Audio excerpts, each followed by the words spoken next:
பாரதிராஜா என்ற பெயர் தமிழ் சினிமாவின் ஆன்மா, கிராமத்து மனம், மனித உணர்வுகள், இயல்பான வாழ்க்கை ஆகியவற்றின் அடையாளமாக இருந்தது. இன்று அந்த மகத்தான இயக்குனரின் இறுதி அஞ்சலி மற்றும் இறுதி அஞ்சல் சடங்கு நடைபெறும் இந்த வேளையில் ஒட்டுமொத்த தமிழ் திரையுலகமும் ஒரு கனமான மௌனத்தில் மூழ்கியுள்ளது. சாதாரண மனிதர்களின் வாழ்க்கையை அசாதாரணமாக திரையில் காட்டிய அவர் இன்று அனைவரையும் அமைதியான கண்ணீரில் ஆழ்த்திவிட்டார். அவரது இல்லத்திலிருந்து இறுதி ஊர்வலம் புறப்படும் அந்த நொடி, ஒரு மனிதரின் பயணம் முடிவடைவது மட்டும் அல்ல, ஒரு முழு சினிமா யுகம் முடிவடைவதையும் உலகம் உணர்கிறது.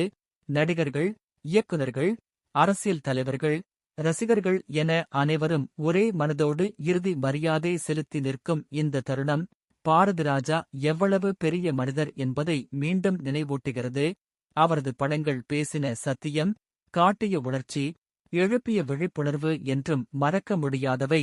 இன்று அவர் உடலால் நம்மிடையே இல்லை என்றாலும் அவரது கலை, அவரது சிந்தனை, அவரது பாரம்பரியம் என்றென்றும் உயிரோடு இருக்கும். இந்த இறுதி அஞ்சலி நேரத்தில் அனைவரின் உள்ளத்திலும் ஒரே வேண்டுகோள்தான், பாரதிராஜாவின் ஆத்மா அமைதி அடைய வேண்டும். தமிழ் சினிமா என்றால் பாரதிராஜா, பாரதிராஜா என்றால் தமிழ் சினிமா என்ற அந்த உண்மை என்றும் மாறாது.